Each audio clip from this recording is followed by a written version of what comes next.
السلام علیکم ورحمۃ اللہ وبرکاتہ۔ الحمد للہ رب العالمین والعاقبۃ للمتقین والصلاۃ والسلام علی رسولہ الکریم۔ محترم حضرات، ہم آپ سے لگاتار اولاد تربیت دور حاضر میں کیسے کی جائے اس پر بات کر رہے ہیں، اور آج اس کا سیریل نمبر 7 ہے۔ ایک بات پہلے وضاحت کے طور پر بیان کر دیں، کیونکہ آج ایک صاحب نے اس پر ایک سوال بھیجا تھا، ہمارے دوست ہیں، تو وہ بات ہو سکتا ہے اور لوگوں کے ذہن میں ہو۔ یہ جو باتیں آپ کو بتائی جا رہی ہیں، اس کا یہ مطلب نہیں ہے کہ یہ کوئی ایک دن کا سبق ہے۔ مطلب میں نے بتایا کہ شرک سے بچے کو کیسے سمجھایا جائے، تو ایسا نہیں ہے کہ آپ ایک دن بتا دیے اب آپ کا کام کیا ہو گیا، ختم ہو گیا۔ یہ مسئلہ قطعی نہیں ہے۔ آپ اس کو اماں کہنا کیسے سکھاتے ہیں؟ ایک مرتبہ بتا دیتے ہیں کہ میں بولو اماں، تو اماں بولنے لگتا ہے؟ نہیں بولنے لگتا نا۔ کیا کرتے ہیں؟ لگاتار اس کو بلواتے رہتے ہیں، تب وہ کیا ہوتا ہے، پھر ایک دن آ کر کے کیا بول دیتا ہے، اماں، ہے نہیں؟ لیکن یہ پہلے دن نہیں ہوا ہے۔ اس میں کتنے دن لگ سکتے ہیں اس کا کوئی اندازہ نہیں ہے۔ اللہ بولنا سکھایا جاتا ہے، بچہ بولتا نہیں ہے، سنتا رہتا ہے، سنتا رہتا ہے، سنتا رہتا ہے، سنتا رہتا ہے، پھر ہو سکتا ہے 1-2 سال لگ جائے، پھر اس کے بعد وہ اللہ بولنا کیا کرتا ہے، شروع کرتا ہے۔ یہ جو ہے یہ تربیت کا اصول بیان کیا جا رہا ہے کہ آپ اس کو شرک سے کیسے دور رکھیں گے، آپ اس کو بدعت سے کیسے دور رکھیں گے۔ یہ باتیں وقتاً فوقتاً 2 لوگ کرتے رہیں۔ نمبر 1 مکتب والے کرتے رہیں، اور اس سے پہلے کون کرتا رہے، امی اور ابو کرتے رہیں۔ اگر گھر میں لگاتار یہ سب ہوتا رہتا ہے، تب بچہ اس کو کیا کر لیتا ہے، قبول۔ میں ایک چھوٹی سی مثال دیتا ہوں۔ ہم ننیال میں پلے ہوئے ہیں، ہم کو ہمارے نانا نے پالا ہے، تو آپ کو دیکھو کیسا بچہ ایڈاپٹ کیا ہے۔ تو ہمارے نانا جب نہاتے تھے تو نہانے کے بعد وہ تولیہ ڈائریکٹ بدن پہ نہیں پوچھتے تھے۔ وہ یہ کہتے تھے کہ اگر ڈائریکٹ تولیہ پوچھا جائے گا تو تولیہ بہت زیادہ پانی کیا کر لے گی، جذب کر لے گی۔ تو وہ کیا کرتے تھے کہ پہلے پورے پانی کو جھاڑتے تھے بدن سے۔ جھاڑنے کے بعد اب تقریباً سمجھے کہ 80% پانی کیا ہوتا تھا، جھڑ جاتا تھا، بال کو بھی کر لیتے تھے۔ اب اس کے بعد اگر آپ تولیہ پوچھیں گے تو 20% تولیہ کیا ہوگی، نم ہوگی۔ اب وہ کرتے رہتے تھے، حالانکہ وہ بولے بھی نہیں، ایک آدھ مرتبہ بتایا ہوگا، مجھے یاد نہیں ہے۔ اب ہماری سب کی عادت کیسی پڑی، ہماری عادت پڑی کہ ہم ڈائریکٹ تولیہ نہیں پوچھتے ہیں، ہم بھی پہلے کیا کرتے ہیں، بدن سے پانی کو جھاڑ لیتے ہیں۔ ایک چھوٹی سی مثال آپ کو دیا کہ کیسے بچے کیا کرتے ہیں، گھر کی باتوں کو اڈاپٹ کرتے ہیں۔ ہمارے گھر میں کچھ لوگوں کو صفائی کا ابھیان چلاتے ہیں گھر میں۔ بعض عورتیں ایسی ہوتی ہیں جن کو بہت زیادہ نزاکت پسند ہے۔ بعض عورتیں ایسی ہوتی ہیں کہ جب کوئی مہمان آنے والا ہوتا ہے تب وہ گھر کو بہت مینٹین رکھتی ہیں۔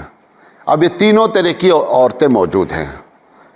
اگر وہ عورت جو روزانہ اپنے گھر کو روز کی طرح رکھتے رہتی کہ کسی وقت بھی کوئی آ جائے تو یہ نہیں پتہ چلے کہ اس کے لیے سجایا گیا ہے، اس کے لیے صاف ستھرا رکھا گیا، بلکہ اس کی عادت ہے، تو اس کے گھر کی لڑکیاں جہاں بھی رہیں گی ہمیشہ گھر کو کیا رکھیں گی، صاف رکھیں گی، کیونکہ اس کی امی کی کیا عادت رہی ہے، گھر ہمیشہ ہر وقت صاف رہنا چاہیے۔ اس کے لیے اس کو بچی کو بولنے کی ضرورت نہیں ہے۔ اصل کیا ہے، اصل تربیت تو ہم جو بتا رہے ہیں یہ سب پہلے امی ابو کو ہونی چاہیے۔ یہ امی ابو ہی کی تربیت کا نتیجہ نکلے گا۔ تو بنیادی طور پر اس پورے پروگرام کو اس لحاظ سے نہ دیکھا جائے کہ یہ ایک سبق ہے، جیسے آپ سبق پڑھتے ہیں، آج ایک سبق پڑھا دیا گیا، کل پھر پڑھایا جائے گا، کل نہیں پڑھایا جائے گا۔ اب آپ کی ذمہ داری ہے کہ آپ اس کو سیکھ لیں تو ٹھیک، نہیں سیکھے تو استاد اب پلٹ کر کے وہ سبق کو نہیں پڑھائے گا۔ یہ سبق نہیں ہے، یہ تربیت ہے، یہ تربیت ہے۔ جیسے مدرسہ ہے، کبھی ہمارے یہاں پاس جو مولانا آئے ہوئے تھے، بہت باتیں ہوئی ان سے. ہم نے کہا کہ جو آپ کہہ رہے ہیں مدرسے میں تربیت، ہم نے کہا سب سے بڑی تربیت معلوم کیا ہے آپ کو؟ انہوں نے کہا نہیں. ہم نے کہا سب سے بڑی تربیت یہ ہے کہ استاد کلاس کو ایسا پڑھائے کہ تربیت ہو جائے. تربیت کے لیے الگ سے اچھا آ جاؤ آج بچوں ہم تمہاری تربیت کریں گے، نہیں. ہمارے پڑھانے کا انداز ایسا ہو جائے کہ خود بخود سبق بھی پڑھایا جائے اور خود بخود اس کے اندر کیا ہو جائے؟ تربیت ہو جائے. جن اسکولوں جن کالجوں میں ایسے اساتذہ اکٹھا ہو جاتے ہیں وہاں پہ تربیت کے لیے الگ سے کوئی گھنٹہ چلانے کی ضرورت نہیں پڑتی ہے. مثال کے طور پر ہم یہ چاہ رہے ہیں کہ آپ لوگ نماز کی پابندی کریں. ہم بولتے رہیں اور ہم نماز میں موجود نہ رہیں. آپ بتائیے میری یہ تربیت آپ کو کام کرے گی؟ کبھی. کچھ نہ کرو مولانا لوگ، آپ پابندی کر لو کہ اذان ہوتے ہی ہم آ جائیں گے. دیکھیں بچوں میں عادت پڑ جاتی کہ نہیں پڑ جاتی. کچھ نہیں کرنا ہے. جو اساتذہ ہیں وہ یہ طے کر لیں کہ جب اذان ہوگی ہم فوراً مسجد میں آ جائیں گے. خود بخود پورے مدرسے کا ماحول کیا ہو جائے گا؟ نمازی ہو جائے گا. اس کا نام ہے تربیت. یہ جو آپ کتابیں پڑھ رہے ہیں کہ فلاں ایسا کرنا ہے والا، ٹھیک ہے، وہ بھی ایک طریقہ ہو سکتا ہے کہیں کام کرے. میں جن مدرسے میں جاتا ہوں اور جب میں فجر میں نوٹ کرتا ہوں تو پتہ یہ چلتا ہے کہ 60 سے 70% استاد ہی فجر میں موجود نہیں ہیں. انہی مدرسوں کی یہ حالت ہوتی ہے کہ وہاں پر طلبہ بھی 50 سے 60% موجود نہیں ہوتے ہیں. لہذا تربیت کا سب سے ہمارے نبی نے کیا کیا؟ جو کہا وہ اپنی زندگی میں کیا کر دیا؟ عمل کر دیا. تربیت ہو گئی. سب سے بیسٹ طریقہ ہمارے آقا کا طریقہ ہے، ہمارے نبی کا طریقہ ہے. اس پر آئیں گے تو اپنا کام بنے گا. بہرحال بات تھوڑی سی لمبی ہو گئی. ہم اصل بات یہ کہنا چاہ رہے ہیں کہ اس پورے پروگرام کو آپ سبق نہیں جانیں کہ ایک دن بتا دیا گیا اس کے بعد معاملہ ختم. نہیں، یہ آپ لگاتار آپ کو کرتے رہنا ہے. بچوں کی تربیت کیا ہو جائے گی؟ ابھی تو ہم ایک پہلو پہ چل رہے ہیں. ابھی تو ان کو اسلامی تہذیب کیسے سکھلائی جائے گی گھر میں، ان کو پاکی ناپاکی کا مسئلہ کیسے بتایا جائے گا گھر میں، یہ ساری باتیں آئیں گی. ابھی تو ہم صرف وہ بات کر رہے ہیں کہ جو اس کی ذات کو جہنم سے بچانے کا طریقہ ہو. اچھا انسان کیسے بنے گا یہ تو الگ ٹاپک ہے. تو بہرحال امید ہے کہ میں اپنی بات سمجھا لے گیا ہوں گا اور جن صاحب نے آج سوال بھیجا تھا ان کو بھی یہ بات سمجھ میں آ گئی ہوگی. تو میں یہ بات کہہ رہا تھا کہ شرک جو ہے وہ کیسے آتا ہے اور شرک کو کیسے سمجھایا جائے. دیکھیں شرک کا ایک بہت بڑا ذریعہ ہمارے مزاجوں میں جو شرک آتا ہے وہ توہمات ہے، بدشگونی ہے. یہ جو گھر میں ایسی باتیں ہوتی رہتی ہیں، وہ کہتی ہے، امی کہتی ہے دیکھو بیٹا چارپائی پہ بیٹھے ہو نا، پیر نہیں ہلاؤ. اچھا اب وہ بچہ کچھ نہیں، اسے کچھ نہیں، امی نے کہا ہے، امی ہی سب کچھ ہے ان کے لیے، امی ہی ابا ہی سب کچھ ہے نا. اب انہوں نے بتا دیا. وہ یہ کیا سمجھ رہی ہیں کہ یہ بڑا فرما بردار ہو رہا ہے. فرما بردار تو ہو رہا ہے جو ہو رہا ہے، لیکن یہ شرک کیوں؟ فاعل حقیقی، غور سے سنیں اس جملے کو، فاعل حقیقی اصل کام کا کرنے والا کون ہے؟ وہ اللہ تعالیٰ ہے. اگر کوئی جملہ آپ نے بولا اور اس میں کام کرنے والا کوئی دوسرا ہو گیا، اسی کا نام توہم پرستی ہے، اسی کا نام بدشگونی ہے.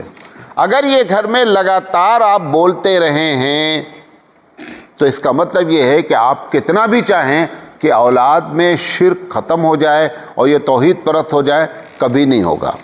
میں آپ کو مثالیں بتاتا ہوں، بہت ساری مثالیں ہیں.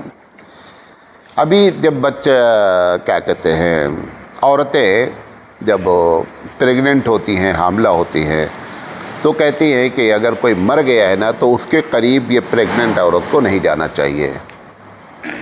اگر جائیں گی تو بچہ کیا ہوگا؟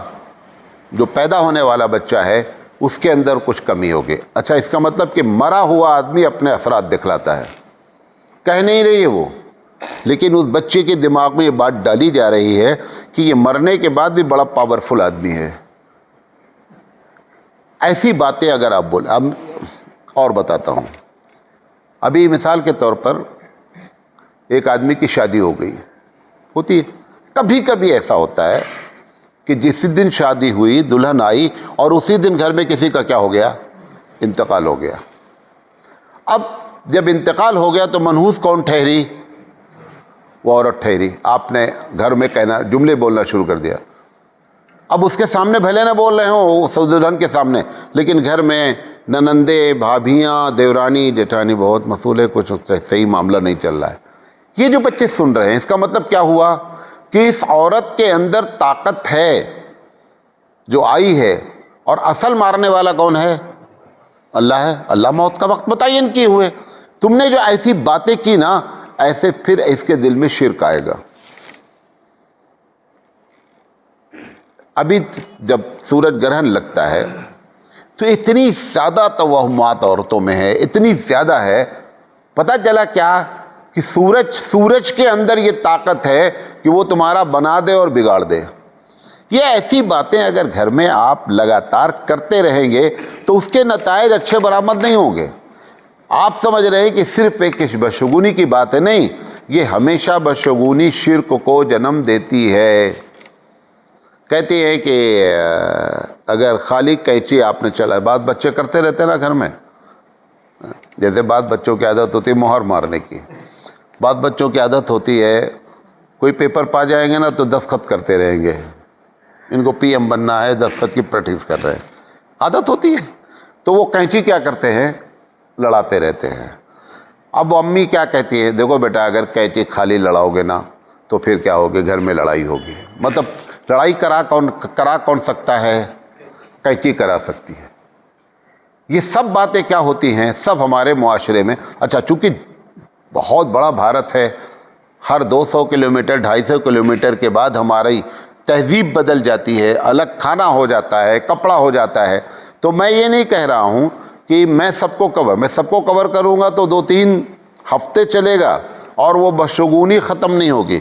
اب وہ کہتے ہیں رات میں جو ہے وہ شیشہ نہیں دیکھنا چاہیے۔ اچھا کیوں نہیں دیکھنا چاہیے؟ شیشے کے اندر کیا ایسا کمال ہے کہ رات میں دیکھے تو تمہاری ٹھوکائی کر دے گا وہ؟ ارے بھائی شیشہ ہے یار، کیا کر لے گا شیشہ تمہارا؟ لیکن نہیں۔ اچھا یہ بھی ایک بات بتا دیں، ان سب کے پیچھے کوئی نہ کوئی چھوٹی موٹی بڑی، کبھی چھوٹی کہانی ہوتی ہے، کبھی بڑی کہانی ہوتی ہے۔ شیشے کے پیچھے کی کہانی بتا دیتے کیوں منع کیا گیا۔ اب آج کل لائٹ وائٹ ہے نا، تو بچے نے شیشہ دیکھا، جیسے کبھی کتے کو لے جاؤ اور شیشے کے سامنے کھڑا کر دو اور پھر دیکھو لڑائی دونوں کی۔ یہ بچے نے شیشہ دیکھا رات میں کسی اور ڈر گیا۔ بچے کبھی کبھی کیا ہوتے ہیں کہ جو آپ کا شیڈو پڑتا ہے نا، پرچھائی، اچانک اس کو دیکھ لیتے، گھبرا جاتے ہیں کہ یہ دوسرا کون آ گیا۔ تو ایسے ہی اب وہ ڈرے ہوں گے شیشہ دیکھ کر کہ ارے ہم تو یہاں ہیں، وہاں کون ہے؟ اب ڈر گئے۔ اب امی نے کیا کیا کہ اس کو سمجھانے کے لیے کیا کہہ دیا کہ دیکھ بیٹا، میں تم کو منع کی تھی نا کہ رات میں شیشہ نہیں دیکھنا چاہیے۔ یہ وہاں سے ایسی باتیں سب نکل کر آتی ہیں۔ ہر بدشگونی کے پیچھے ایک کہانی ہوتی ہے۔ تو اسی طریقے سے اب جیسے الو ہے، کہتے ہیں کہ الو کی آواز اگر سن لیں گے تو کسی نہ کسی کی موت ہوگی۔ الو بیچارے کو کیا معلوم، اپنی موت کا وقت تو جانتا نہیں ہے، تمہاری موت کا وقت آیا ہے اعلان کرنے مائک لے کر کے، کیا پتہ اس کو۔ اب جب ایسی باتیں گھر میں ہوتی ہیں تو یہ سارے مسائل کھڑے ہوتے ہیں۔ ایسی میں نے 20 چیزیں لکھی ہیں۔ ابھی سفر کا مہینہ گزرا ہے، اتنی زیادہ بدماشی عورتوں نے کر رکھی سفر کے مہینے میں، یہاں تو مجھے نہیں معلوم ہے۔ سفر کو یو پی کی عورتیں 13 تیزی کہتی ہیں۔ کیا نام ہے اس کا؟ 13 تیزی۔ یہ جو 12 مہینے ہمارے ہیں، محرم، سفر، یو پی میں ان 12 مہینوں کا عورتوں نے ایک الگ نام بھی رکھ رکھا ہے، اور اس میں ایک مہینے کا نام خالی ہے۔ کیا نام ہے؟ خالی ہے۔ وہ خالی کیوں ہے؟ کیونکہ اس میں کوئی تہوار نہیں بنا پائے تو کہا اس کا نام خالی رکھ دو۔ بقیہ ہر مہینے میں کوئی نہ کوئی تہوار بنا رکھا ہے، مینو بنا رکھا ہے، کھانے پینے کا جگاڑ کر رکھا ہے۔ تو ایسے ماہ سفر میں ایک سے ایک کہانیاں یہاں۔ اچھا یہاں پر کچھ چیزیں ہیں جو یو پی بہار والوں کو نہیں معلوم ہے، خیر نہ معلوم ہو تو زیادہ بہتر ہے۔ یہاں پر ایک ہے کہ آخری 4 چمبے کو پیدل نکلنا ہے، گھاس پہ چلنا ہے، اور اللہ کے رسول صلی اللہ علیہ وسلم اس دن کیا ہوئے تھے؟ خوشی منائے تھے کیونکہ ان کی طبیعت ٹھیک ہو گئی تھی. سب بکواس ہے, سب جھوٹی باتیں. اور یہ جھوٹی باتیں پھیلانے میں کبھی ہم لوگوں کا بھی ہاتھ ہوتا ہے. بہرحال وہ ایک الگ کہانی ہے. تو رات میں کنگھی نہیں کرنا چاہیے. اب کنگھی رات میں کرنے سے کیا نقصان ہے؟ رات میں چارپائی ہوتی تھی پہلے, اس میں کیا بولتے ہیں, ہاں, اس کو کستے تھے. وہ کہتے تھے کہ اس کو کس نہیں سکتے رات میں. اب ہوا کیا ہوگا, کسا ہوگا, سمجھ میں نہیں آئے ہوگا, پھر ڈھیلی رہی ہوگی. اب امی کیسے منع کریں کہ اردوائن نہیں کسو؟ اب انہوں نے یہ کہہ دیا کہ دیکھو رات میں اردوائن نہیں کرنا چاہیے. اب لڑکیوں کو بتا دیا گیا کہ صاحب رات میں جھاڑو نہیں دینا چاہیے. ہوا کیا ہوگا, جھاڑو دی ہوگی کہ اندھیرا رہتا تھا تو کونے اترے میں کہیں نہ کہیں جو ہے وہ کچرا باقی رہ گیا. اب بچی کو کیسے سمجھائے کہ دیکھو تم نے رات میں جھاڑو دیا اس وجہ سے؟ وہ یہ کہنے کے بجائے انہوں نے ڈائریکٹ اس کو اٹھا کر کے اسلام کی کیٹیگری میں داخل کیا. یہ چھوٹی موٹی چیزیں آپ سمجھ رہے ہیں, لیکن یہ شرک کو کیا کرتی ہے؟ اللہ کے رسول نے کیا فرمایا, جو بدشگونی ہے نا, یہ بدشگونی شرک کا ایک ذریعہ ہوتا ہے. بدشگونی کی وجہ سے انسان کے اندر شرک پیدا ہوتا ہے. لہذا بچوں کو بدشگونی سے بچائیں, اور اس کا طریقہ یہی کہ گھر میں ایسے جملے بازیاں, ایسے کام نہیں. بیٹا چوکھٹ پہ نہیں بیٹھو. گاؤں میں ابھی ہوتا ہے نا, گرمی ورمی کے دن میں عورتیں بھی آتی ہیں, مرد چوکھے پہ بیٹھ گئے. اب وہ نہیں چوکھٹ پہ نہیں بیٹھو. اچھا, رات میں جب چراغ جلتا تھا, ہم لوگوں کے بچپن میں سب ہوتا تھا, اس لیے ہم کو یہ سب بہت باتیں معلوم ہے. چراغ جلتا تھا تو ایک چراغ لے جا کر کے چوکھٹ پہ رکھا جاتا تھا. بقیہ گھر میں جو چراغ رکھے جاتے تھے وہ الگ تھے, کیونکہ ہمارے گاؤں میں لائٹ آئی ہے 1988 میں. ہمارے گاؤں میں لائٹ نہیں تھی. جب میں شادی کیا تب میں نے قسم کھایا کہ جب تک لائٹ نہیں ہوگی شادی نہیں ہوگی. تب میں نے لائٹ لگوائی پورے گاؤں کے لیے. تب لائٹ لوگوں نے دیکھا, وہ پھر دیکھنے آئے بلب جلتا کیسے ہے اور کیسے چھک سے ہو جاتا ہے, وہ ایک الگ کہانی. اب وہ ایک جو رکھتے تھے وہ ہندوانہ تصور کہ اگر وہ نہیں رکھیں گے دہلیز پر, اگر چراغ نہیں رکھیں گے تو برکت نہیں آئے گی. غیر مسلم کا بھی یہ تصور ہے کہ لکشمی جی کو آنے کے لیے راستہ دکھانا پڑتا ہے. 2 ٹارچ مارو گے تب لکشمی جی اندر آئیں گی, ورنہ لکشمی جی ادھر ادھر بھٹکتی رہتی ہیں. تو وہ کانسیپٹ اٹھا کر کے ہمارے پاس رکھ دیا گیا. ایک اور بھی ہے, خاص کر مہاراشٹر وغیرہ میں, یہاں مجھے نہیں معلوم ہے, اگر مہمان آیا ہے تو مہمان کے جانے کے بعد فوراً گھر میں جھاڑو نہیں دینا چاہیے. اچھا, چکر کیا ہے؟ وہ حدیث ہے جو جھوٹ گڑھی گئی کہ مہمان گیا تو سارے بچھو اچھو, تو ان کا کہنا ہے مہمان میں برکت ہے. اگر تم نے جھاڑو دے دیا فوراً مہمان کے جاتے تو جھاڑو برکت بھی کیا ہو گئی؟ اچھا, ہمیں برکت کوئی چیز تھوڑے ہے کہ جھاڑو سے چلی جائے گی. لیکن ایسی باتیں کرنے سے نتیجہ یہ نکلتا ہے کہ بدشگونی ایک بدترین ذریعہ ہے ہمارے پاس ہمارے بچوں کے مزاج کو بگاڑنے کے لیے. کوا بول دیا, مہمان آنے والے ہیں, امی نے کہہ دیا. اب اتفاق سے خدا نہ خواستہ کوئی بیچارہ تھا ہی, وہ اسی دن آ گیا, کہا دیکھا میں بولے تھا نا آج صبح کوا بول رہا ہے. اب اس کو ریلیٹڈ ہو گئی بات بھی, اس کی بات ریلیٹڈ ہو گئی. اب اچھا تو اس کا مطلب کوا تو بہت زیادہ جانکار ہے, ابھی وہ چلے نہیں, حضرت انہوں نے بتا دیا ہے. تو ایسی باتیں نہیں کرے گھر میں. اگر ایسی باتیں بدشگونیاں کی جائیں گی تو ہم اپنے لوگوں کو شرک سے نہیں بچا سکتے. تو یہ ایک ذریعہ ہوتا ہے جس کی وجہ سے شرک آتا ہے. تو یہ بھی کوئی درس نہیں ہے. ایسی باتوں کو بولنے سے پرہیز کریں. اس کا طریقہ کیا ہے والدین کا؟ جب تک قرآن حدیث سے کوئی بات نہیں معلوم ہو, کسی چیز کو ایسے ریلیٹ نہیں کریں. اور ہم جان رہے ہیں ہماری نانی, اچھا کیا ہوا ہے بھئی, عورتوں کے تعلیم کا کوئی ذریعہ آپ نے چھوڑا نہیں. نبی کریم صلی اللہ علیہ وسلم کے زمانے میں عورتوں کو تعلیم کا جتنا ذریعہ تھا سب آپ نے کیا کر دیا؟ ڈسکنیکٹ کر دیا. 5 ذریعے تھے عورتوں کے تعلیم کے. بات اسی پہ ختم کرتا ہوں. وہ 5 میں سے ایک بھی تم نے نہیں رکھا. پہلا طریقہ یہ تھا کہ فجر کے بعد حبیب مصطفیٰ صلی اللہ علیہ وسلم کیا کرتے تھے؟ بیٹھ کر کے باتیں کرتے تھے, کبھی سوال جواب کی شکل میں. اور 5 نماز میں عورتیں آتی تھیں. آپ نے 5 کے 5 سے سلسلہ ختم کیا. پہلا طریقہ کاٹا. دوسرا طریقہ، جمعہ کے دن ساری عورتیں آتی تھیں، آپ نے جمعہ ان کے لیے کیا کر دیا؟ بین کر دیا، دوسرا طریقہ کاٹا۔ حبیب مصطفیٰ صلی اللہ علیہ وسلم سے عورتوں نے شکایت کی، آپ نے ان کے لیے ایک دن متعین کیا الگ سے، بعض روایت میں 2 کا دن ہے کہ ہفتے میں 2 دن ان کو تعلیم دی جائے گی، آپ نے ان کے لیے وہ ڈسکنیکٹ کیا۔ چوتھا یہ ہے کہ ازواج مطہرات جو اتنی تھیں، بھئی ایک ہی عورت کے یہاں تو حضور کی باری ہوتی تھی، اور دن میں عموماً نبی کریم صلی اللہ علیہ وسلم حضرت عائشہ کے پاس ہوتے تھے، 8 بیویاں خالی ہوتی تھیں، بچے بھی کسی کو نہیں تھے، یہ عورتیں اپنے اپنے محلی کی ان کے پاس جاتی تھیں، ویسا بھی تم نے کیا کر دیا؟ ختم کر دیا۔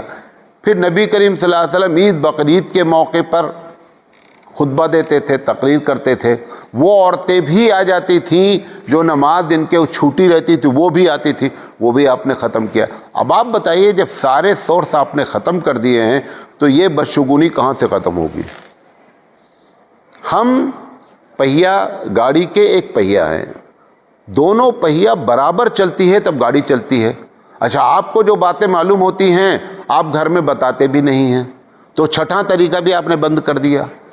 تو نتیجہ ہے کہ کوئی سورس نہیں ہے کہ وہ بیچاریاں صحیح بات جانیں، اور جب وہ صحیح بات نہیں جانتی ہیں تو آپ بھی صحیح بات نہیں جان سکتے، کیونکہ آپ بھی انہی کے گود میں پلے ہوئے ہیں۔ اور بچپن میں جو باتیں آپ نے سیکھی ہیں، بڑے علامہ ہو جاؤ گے تو بھی وہ ویسے ہی بیان کرو گے۔ جیسے بڑھیا والا واقعہ کیوں سب نے بیان کیا کہ بڑھیا کچرا ڈالتی تھی؟ کیونکہ یہ باتیں ہم نے کبھی ہم نے سوچا بھی نہیں ہے کہ اس کی تحقیق کریں یہ واقعہ ہوا ہے۔ اچھا، تھوڑا دماغ بھی نہیں لڑایا گیا کہ یار ایک آدمی کے اوپر ایک گلی میں ڈیلی کچرا ڈالا جا رہا ہے، کیوں اس گلی سے روز جا رہے ہو بھیا کچرا ڈلوانے کے لیے؟ نبی کی شان کے خلاف ہے، مزاج کے خلاف ہے، عقل کے خلاف ہے، فطرت کے خلاف ہے، لیکن رو رو کر کے بیان کرتے کچرا ڈالتی تھی بڑھیا۔ یہ ہے ہماری حالت۔ تو جب تک گود صحیح نہیں ہوگی تب تک معاملہ بھی صحیح نہیں ہوگا۔ اللہ تعالیٰ سے دعا ہے کہ اللہ تعالیٰ کہنے سے زیادہ عمل کرنے کی توفیق عطا فرمائے۔